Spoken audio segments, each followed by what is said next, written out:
Florence for a century. But now, the city was in chaos. The family and Florence needed new leadership. A prince who would redeem the Medici name and defend the Renaissance itself. Dangerous enemies were gaining strength, the enemies of new ideas.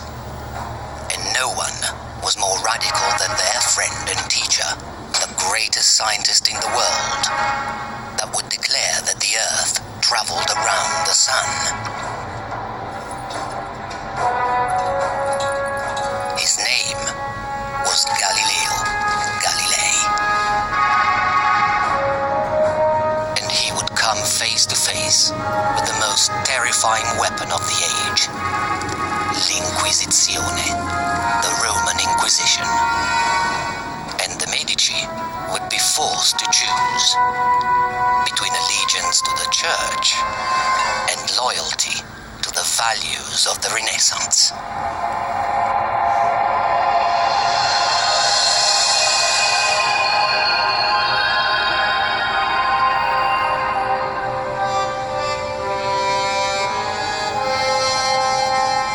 Florence, 1537. The Duke of Florence, Alessandro de' Medici, was the illegitimate son of a Medici Pope.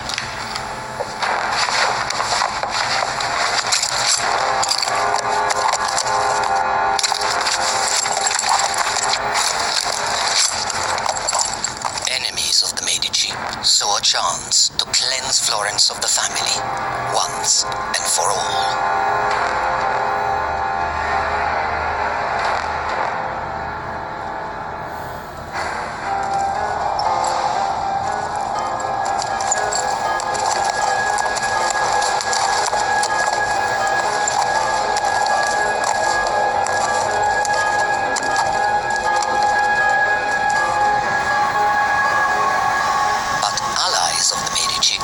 Desperate for a savior.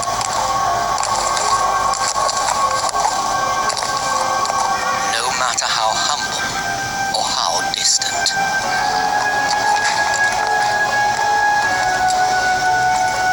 Cosimo de' Medici was only 17.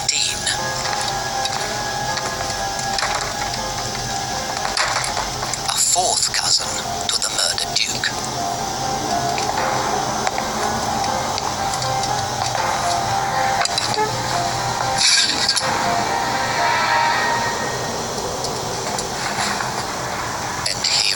Summons to Florence. He was not from the main bloodline of the Medici. His education was not the typical humanistic education of a prince, so he was lacking a lot of those characteristics which, in the eyes of the contemporaries, would make him someone weak enough to be manipulated.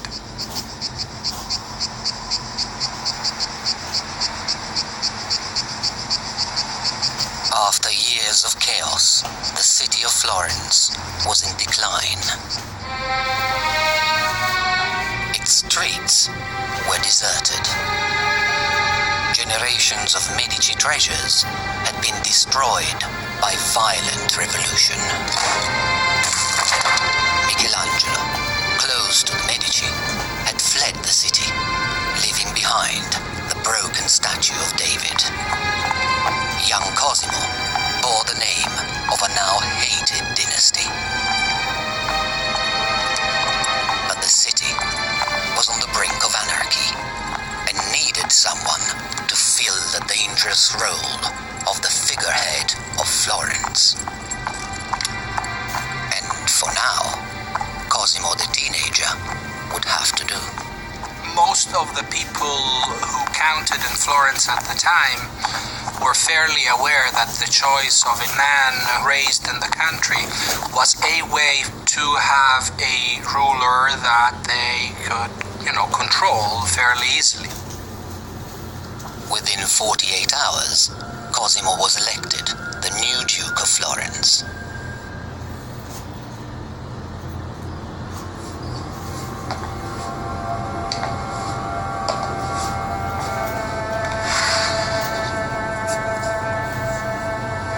Cosimo I was an upstart.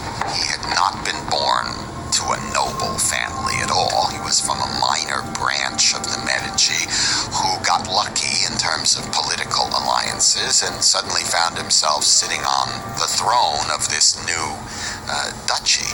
And he was always very insecure because he knew that the rest of the European royalty looked at him as some kind of, who cares about this fellow? Who is he anyway? Alone and isolated, he was haunted by his sense of illegitimacy. With the constant threat of assassination, it seemed just a matter of time before his enemies caught up with Cosimo.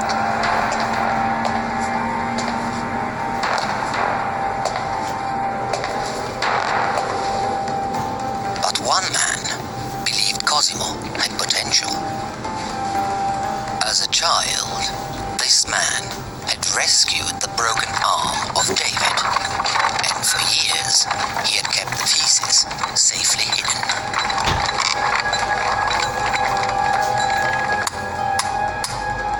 He had studied under the great Michelangelo himself. This man's name was Giorgio Vasari. Vasari had waited patiently through the chaos to repair his master's sculpture. All he needed was a patron, and Vasari knew that Cosimo's survival depended on good publicity. He strikes this alliance with Vasari, who invents the culture of a dynasty that wanted to present itself as coming from the Greek gods, but clearly, they were selling cloth until, 20 years before. So they really started almost from scratch. The Medici always had patronized the arts, but with Cosimo I, the arts really become part of political PR.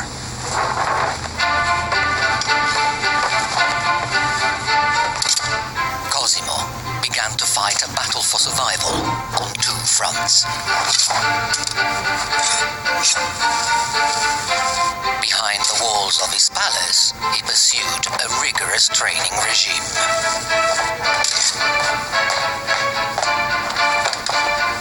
And, under Cosimo's personal instruction, Florence's neglected Renaissance found new life.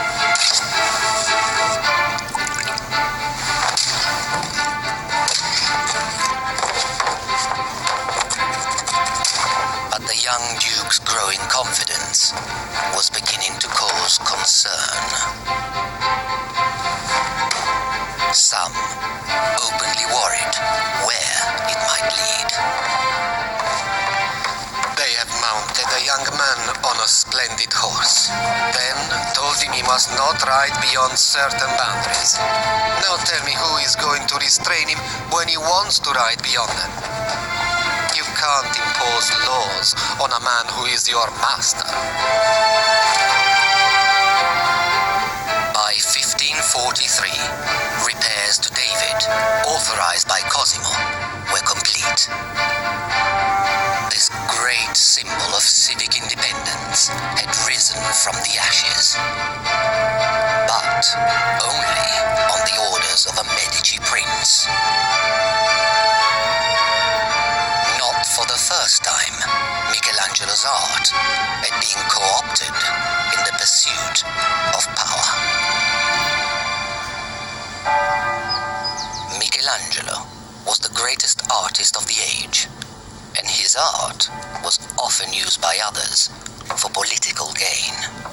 At the Pope's command, over the altar of the Sistine Chapel, Michelangelo had created the finest fresco of his career, The Last Judgment. But his masterpiece was greeted with shock. Michelangelo had filled his fresco with nudes.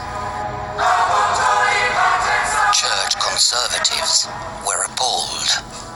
Still reeling from Martin Luther's attack on their authority, they now cracked down on artistic freedom, and Michelangelo's fresco was declared indecent. it was a most dishonest act to have painted so many naked figures, revealing their shameful parts. It is not a work for a papal chapel, but for a bathhouse or a brothel. The church demanded corrections, hiring a new artist to add modesty to Michelangelo's masterpiece. The artist was nicknamed Braghettone, large underpants man. Michelangelo was not impressed. Let His Holiness attend to the reform of the world. Reforming a painting is too easily done. Meanwhile, Medici enemies all over Tuscany were plotting to bring down the arrogant young duke, because Cosimo was developing regal aspirations.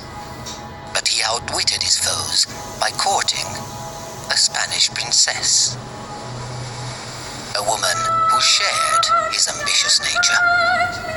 A friend of the rich young lady observed, "She always wanted to win, and she always played for high stakes." Bella Eleonora, she's beautiful. She was the daughter of Pedro de Toledo, Spanish Viceroy of Naples, and definitely her rank was superior to Cosimo's rank. The wedding was for Cosimo a guarantee of the Spanish protection and approval of his regime.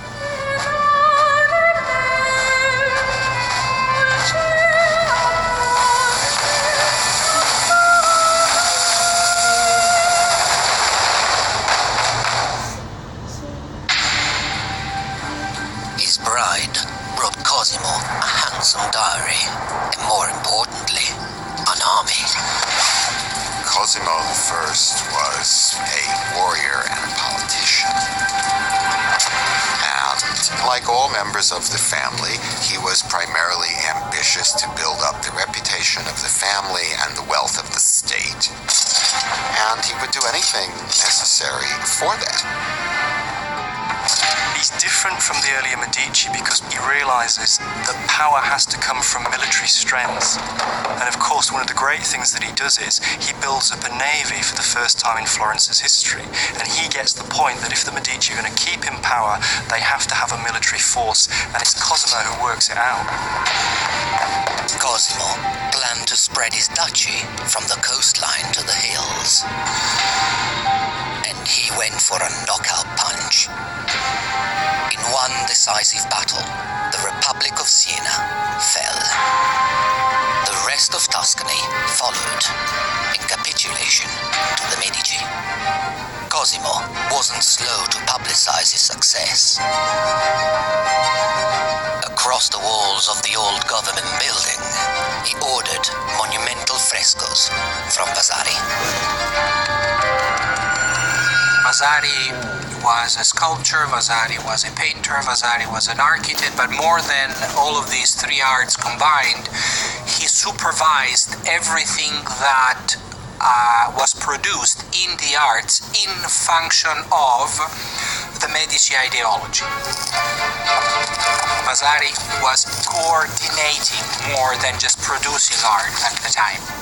And it is probably one of the first time in Western history in which we have a systematic form of propaganda of a regime that is in need of legitimizing itself and producing a state ideology that is not existing. Cosimo carefully crafted his image, shaping and editing Vasari's creations. The group of counselors which you've placed around me is not in the least necessary, as I acted entirely alone. You can fill up their places with figures representing silence and other virtues. Vasari painted on an unprecedented scale. He supervised an army of workers filling the walls of the medieval palace with tales of courage and achievement. Soon, even the ceilings were bursting with heroic display. And Cosimo made sure that every generation of his family were given their place, turning the headquarters of the old republic into a temple to the Medici dynasty. It was fit for a king, if not for the new Duchess, Eleonora. When she arrived in Florence, she was quite disappointed because Naples was the largest city of Europe with roughly 300,000 inhabitants. Florence, compared to that, had probably less than 60,000 inhabitants, had been a republic, and she found, for instance, her side of the Palazzo Vecchio as being way too modest for her dignity, contradicting all of the traditions of the time. She purchased with her private money Palazzo Pitti, claiming that she could not raise her children of royal blood in such a humble residence. Eleonora had bought a fortress for her family. It was a shrewd move, because the couple's regal ambitions had fueled the envy of their rivals. Now, those rivals wanted the Medici family dead. A network of secret police kept the suspicious Duke well informed. Cosimo was always capable of dealing with this risk in a prudent and clever way. We know that he was paying roughly 300 bodyguards regularly, so that is a good way to, cope with that. Such security measures impressed Cosimo's guests. When he goes through the city, his wife and children accompany him, but with a guard of Germans, a light cavalry, and at least 100 musketeers. The Duke's enemies were not easily deterred.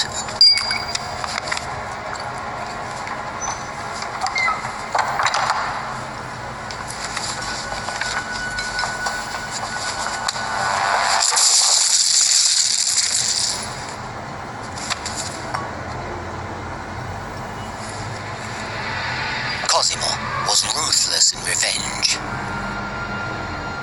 He had to protect the family, to whom he was deeply devoted. Since he became prince, there is no hint that he has had anything to do with anyone but the Duchess, his wife. He lives as an outstanding family man, eating always with his wife and children at a moderately plain table. Now, Cosimo went everywhere with knives down his boots and body armor underneath his clothes.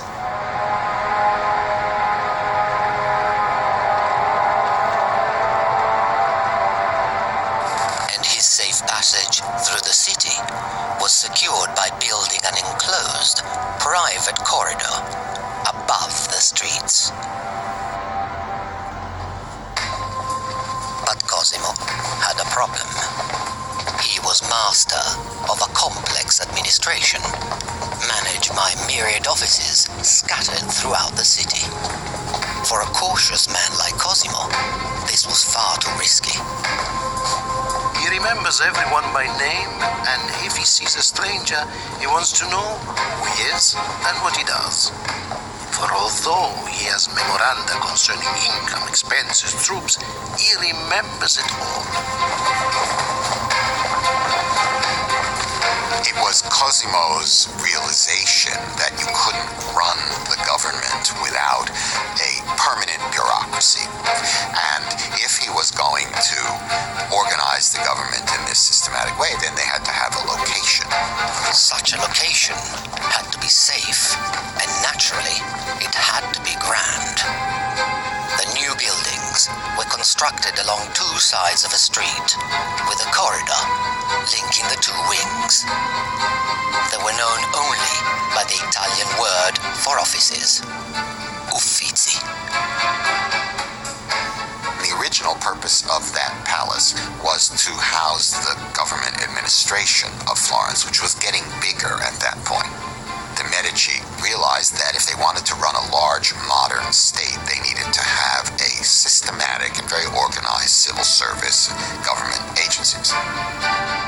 From this well-protected base, Cosimo secured his own preeminence in Tuscany. Once again, Vasari covered the ceilings with jubilant frescoes. Vasari's main trait was that he was a great impresario. I mean, he was a decent painter, but he wasn't great. But he was a great manager. He lines up the painters, the sculptors, the architects, the masons. Finally, Cosimo felt secure. I am a ruler who accepts the authority of no one apart from God.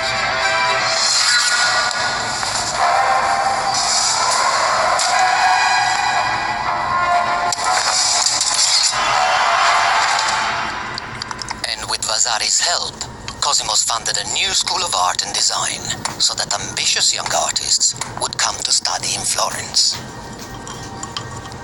But there was one man who would never grace the school with his presence. Michelangelo, now in his 70s, resented Cosimo's dictatorial style. The man who had been discovered, nurtured, and bullied by the Medici had finally had enough. There was a tremendous source of frustration to Cosimo that Michelangelo wouldn't have anything to do with him and remained in Rome for the last 30 years of his life in high moral dudgeon about what the family had done by taking over absolute control of the Republic. And he refused to go back. Michelangelo was angry, bitter, and tired. Now, he began work on his final sculpture, La Pietà. Upon its completion, he vented a lifetime of fury and frustration on the arm of Christ, attempting to smash it with a hammer. Michelangelo's own tortured likeness, frozen forever in the face of Nicodemus. Only death could reconcile Michelangelo with the Medici. When Michelangelo died in 1564, the Florentine government arranged secretly to sneak the body out of Rome, hidden inside of a hay basket, and bring it back to Florence, where they staged this enormous ceremonial funeral for him. They co-opted him after his death and made him into the greatest of Florentine artists, even though for 30 years he'd been thumbing his nose at the Medici. In death, Michelangelo was granted immortality by the Medici. The culmination of Cosimo's cultural campaign would be a book written by his image maker, Vasari. The lives of the artists would seal the reputation of the Medici forever. It was the world's first work of art history. Vasari is an extraordinary figure because he underwrites everything that Cosimo does. He puts all the great Florentine artists right back to Giotto, right through to its culmination with Michelangelo, right at the centre of the story of Western European art. And they're invariably Medici-sponsored artists. So he's the great spin doctor. He's a public relations expert of the first magnitude, and we've all believed it ever since. The book was dedicated to Vasari's patron, Cosimo I.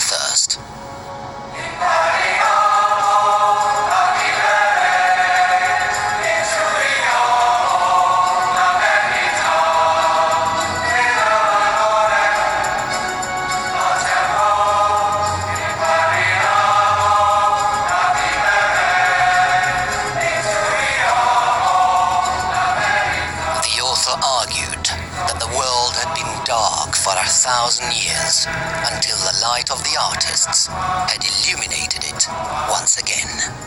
Vasari needed a word for this outstanding achievement. And what had, until now, been an ad hoc movement of artists, patrons, and protectors finally had a name. It was called the Rinascimento, the rebirth, the Renaissance.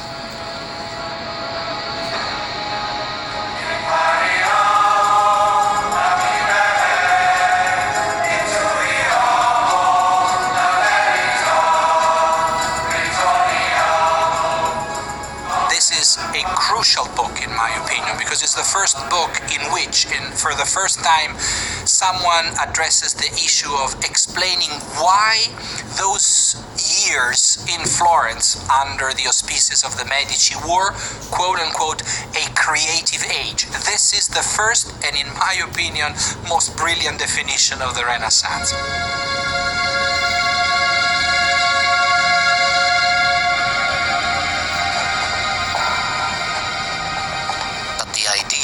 Of this Renaissance movement now offended the most powerful authority on earth, the Catholic Church. Humiliated by the Protestant revolt, the Church faced a growing clamor for individual freedom. Determined to impose their authority, they now created an agency of obedience, the Roman Inquisition. Inquisition could be seriously frightening. You're not called and say, "Oh, come in with your lawyer, and try to take apart our claims, and there's a jury, and the jury will decide who is right." You come in, and they say, "We find you guilty. Please confess."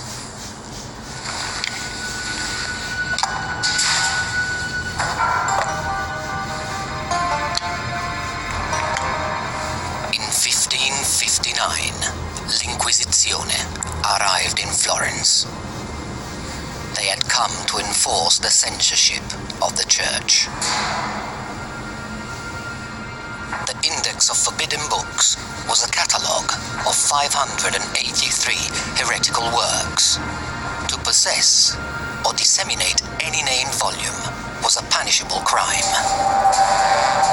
And the Medici owned many of these great works of the Renaissance, from the classics of the ancient world to St. Augustine, Erasmus, and Machiavelli. The list was enormous.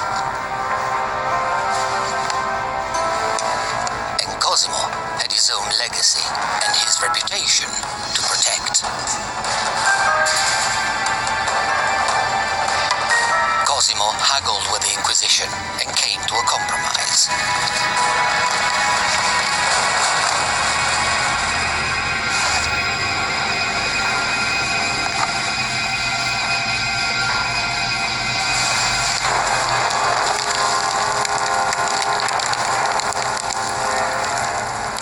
Cosimo organized a token public book burning.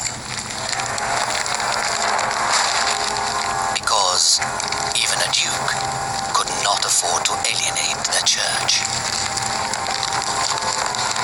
And Cosimo was desperate to be formally recognized by the most powerful organization on earth. In 1569, Cosimo de' Medici was crowned Cosimo I, Grand Duke of Tuscany, by the Pope himself.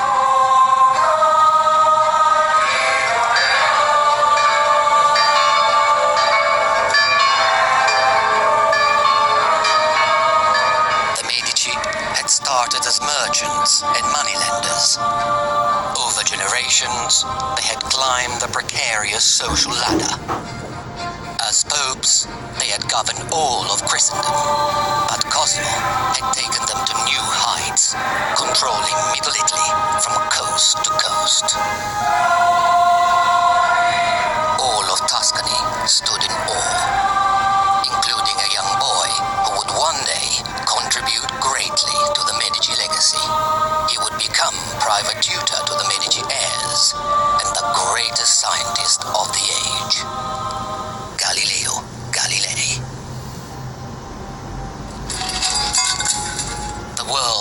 Cosimo's descendants was the perfect stage for Galileo. If you're an art buff, it's kind of all over. The juice has gone out of it by the time that the Medici dukes are installed, by and large, give or take. But the scientific revolution is just getting going. Through the eyes of Galileo, a fusion of artist and mathematician, wine became light held together by moisture. As a courtier, his greatest selling point was his uniqueness. He was a scientist. Galileo was one of the many wonders that the Medici court could exhibit. He was appointed as mentor of the Medici young princes. So, on one hand, he satisfied the thirst of, splendor by having at court someone who could entertain and wonder people with experiments and never seen instruments. And on the other hand, he fulfilled one of the new requirements of principality, providing the young rulers with a technical education. Galileo had discovered the uniformity of pendulum vibrations, a critical step in the accurate measurement of time. He had made a name for himself as a brilliant thinker and a troublemaker. But the Medici legitimized his boldness.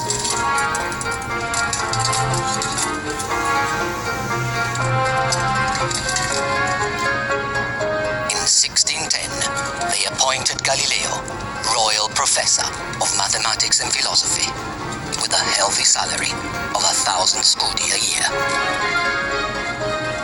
There was a certain level of official investment in Galileo, and given the kind of claims he wanted to make, the university would have not been the right institution. So I do believe that he needed a court, and the Medici provided that. As Galileo's reputation spread through Italy and Europe, his Medici patrons granted him celebrity and protection. In return, Galileo ensured that his discoveries emerged first at the court of the Medici.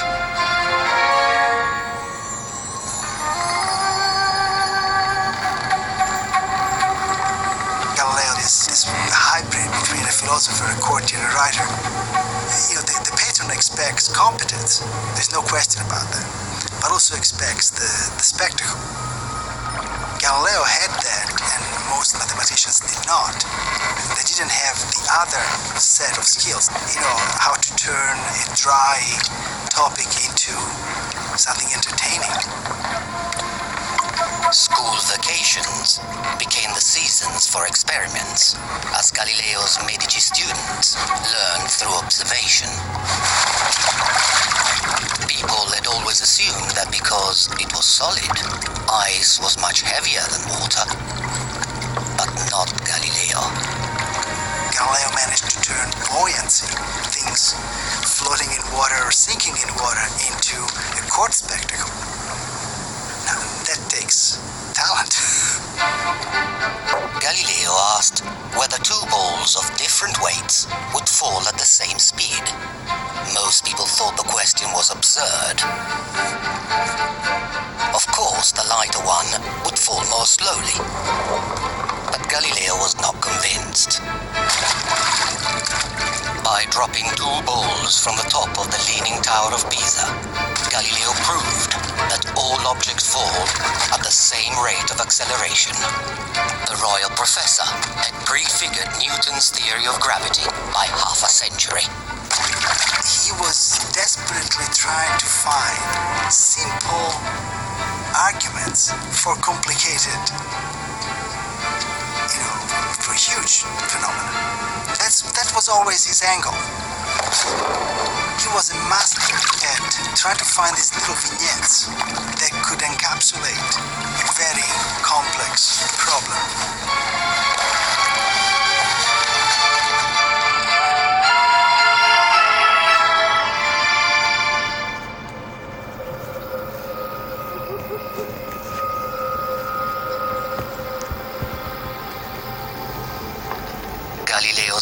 to observe was fed by a magnificent new invention, the astronomical telescope.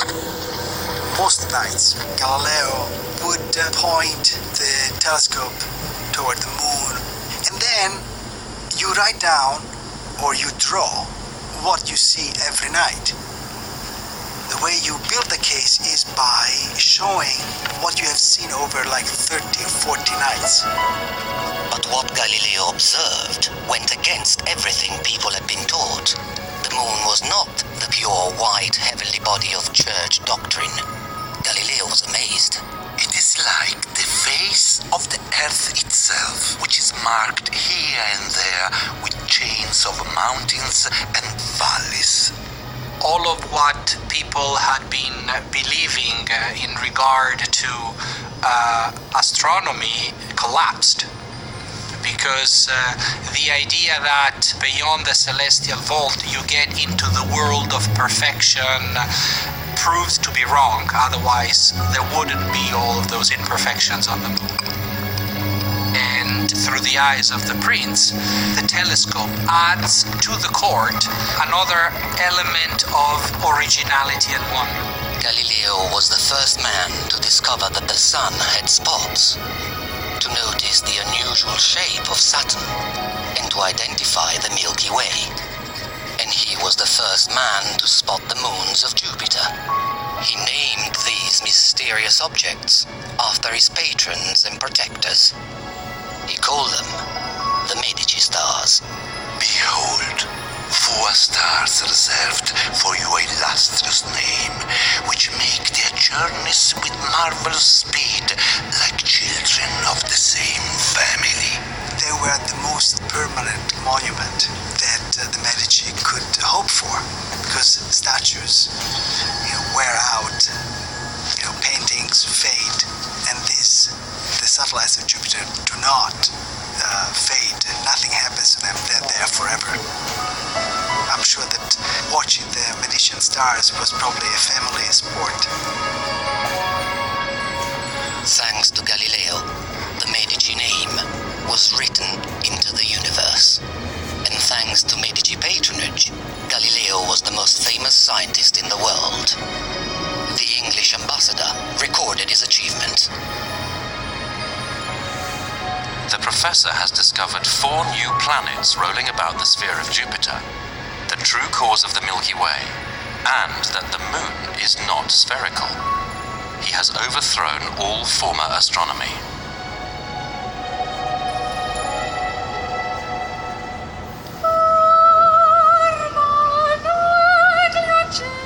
The Medici had dominated Florence for over 200 years. What had started as a local revolution now had spread beyond the borders of Tuscany.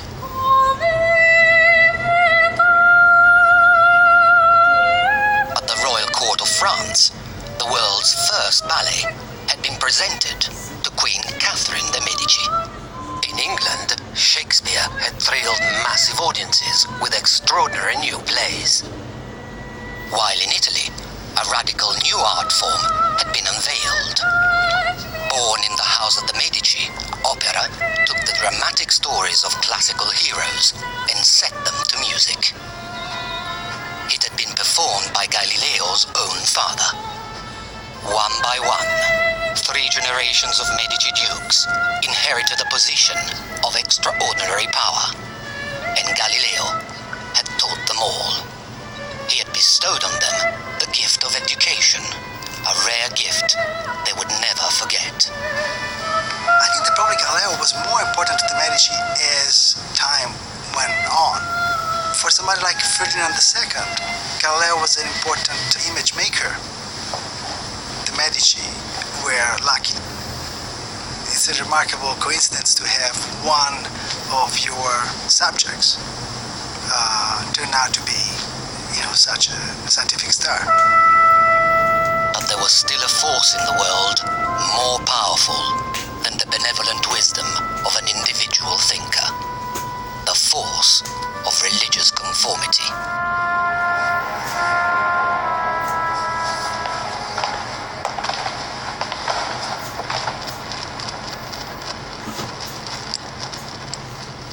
of Galileo had paid the ultimate price for intellectual freedom.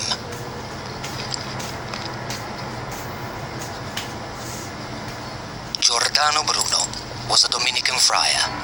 He had devoted his life to the service of God, but he was also a scientist.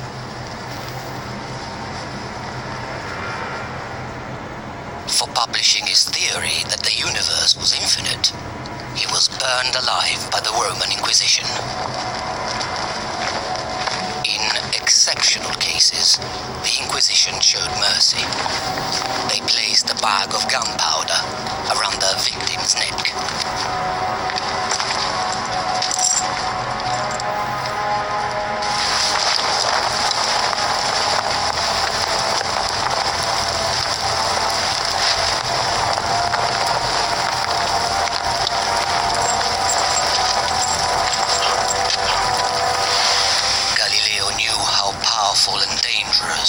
The truth could be. And he knew his own ideas were testing the Inquisition's patience.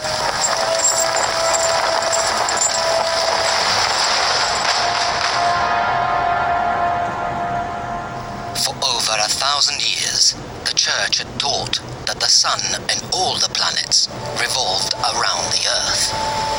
This fundamental truth underpinned the very essence of Christian identity. But Galileo had observed the universe for himself. He had come to the radical conclusion that the Earth, in fact, revolved around the Sun. His skeptical friends protested. Surely, if the Earth was traveling through space, then they would feel it here on Earth. Galileo argued that, as fish remain inside their bowl, even if the bowl is moved around, so we can happily exist untroubled by the motions of the planets. It was a dangerously seductive idea. I think the revelation that the Earth goes round the Sun rather than vice versa must have just been shocking. It must have been earth-shattering, literally, because it threatens the whole notion of the Christian cosmology. The choice that now faced Galileo was simple. Neglect the truth to save his neck, or publish and be damned. I do not believe that the same God who has endowed us with senses, reason, and intellect has intended us to forego their use. Galileo believes completely that the Earth goes around the Sun. He knows that he cannot say that. Okay? So he's walking a thin line. Galileo was an old man by 17th century standards, so maybe there was an element of desperation that he knew that he was taking a risk.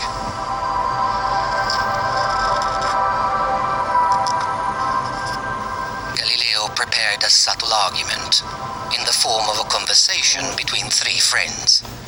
They just happened to be discussing the structure of the universe. He says, I'm not publishing a treatise. This is a philosophical comedy. These are fictional characters, everything is fictional, right? So you cannot hold me accountable for what fictional characters say.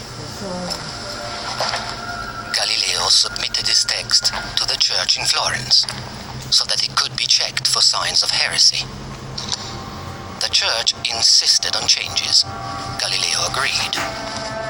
And in 1632, Galileo's pioneering masterpiece was published.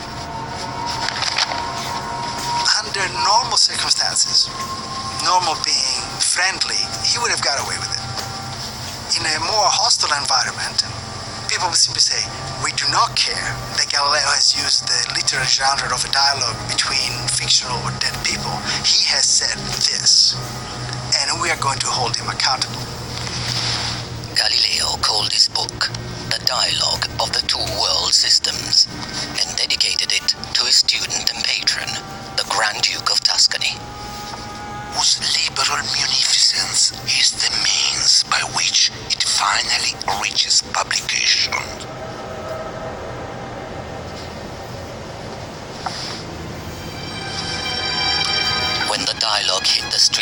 Florence, it became an instant bestseller.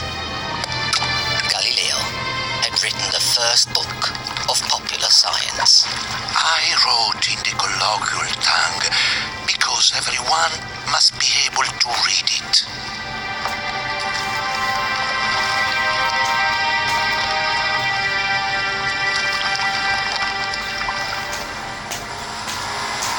But when the dialogue reached the headquarters of the church in Rome, the Pope was furious.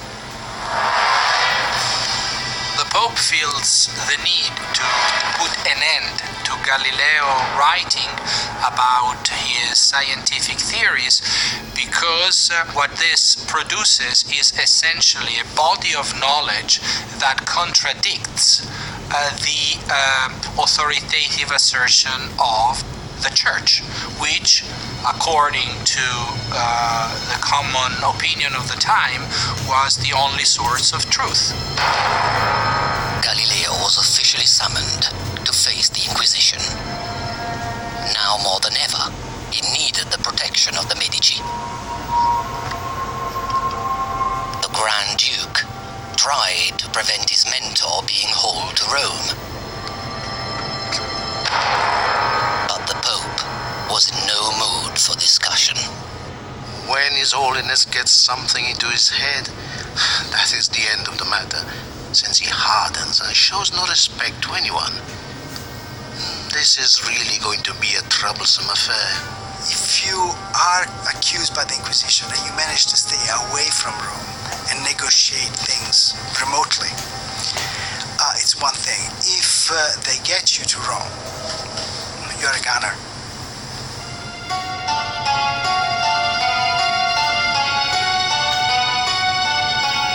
In 1633, Galileo arrived in Rome.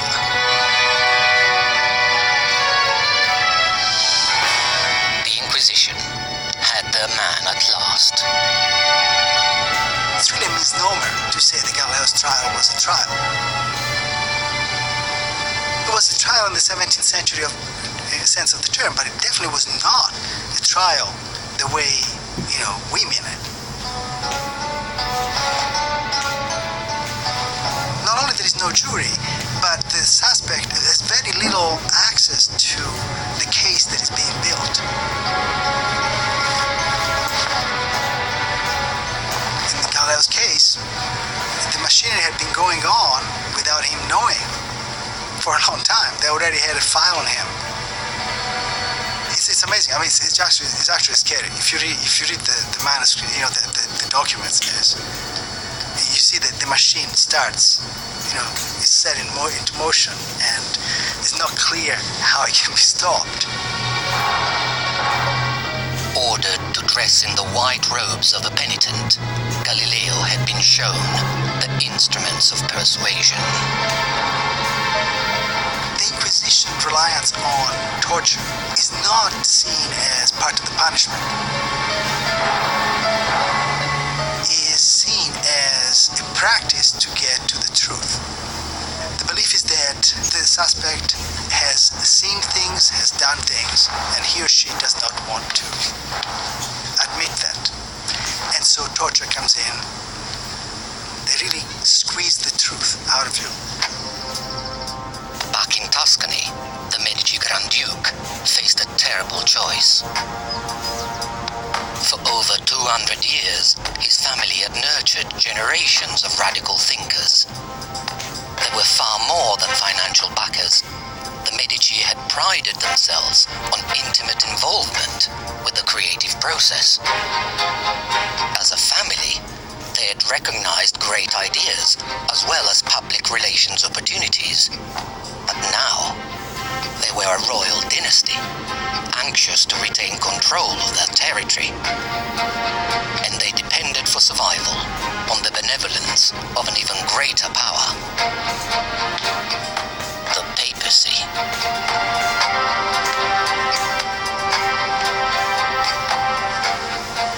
The Pope basically says, look, stop pushing. He says, tell the Grand Duke that he's not going to come out looking good, or he's not going to come out well from this. That his support for Galileo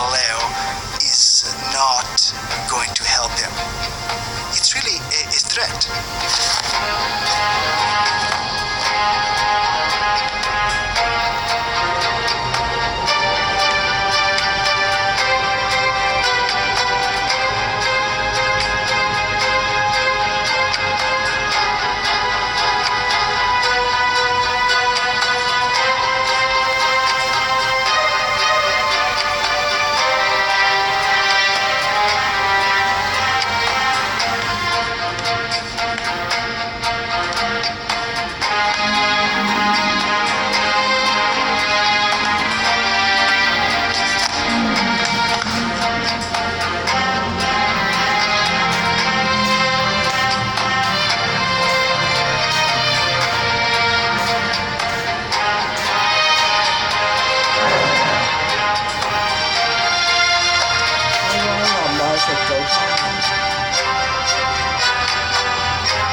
The Medici Grand Duke, Ferdinando II, stopped paying Galileo's expenses.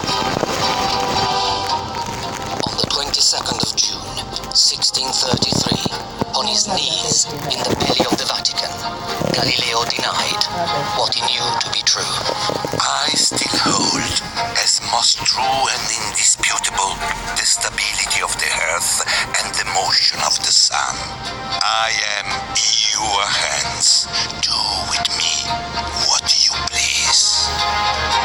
When the Medici stopped not just patronizing but protecting Galileo, they put an end to a certain idea of Renaissance, which consisted in patronizing any type of art, no matter which their religious or ideological implications were. Galileo was sentenced to house arrest in his beloved Tuscany. It was there that he died, a broken old man.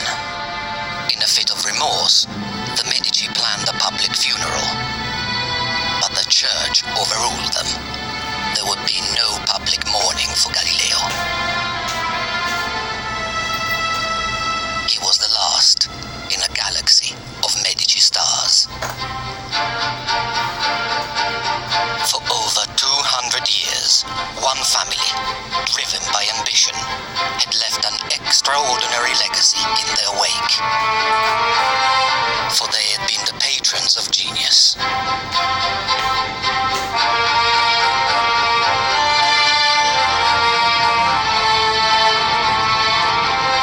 Renaissance men who had changed the Western world.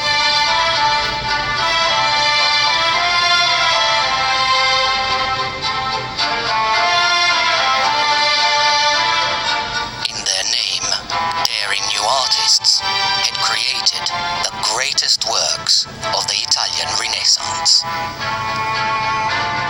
And what had started in Florence could not be stopped. A new energy had been unleashed, a spirit of reason and enlightenment that would give rise to the modern world. Many patrons would try to follow in their footsteps,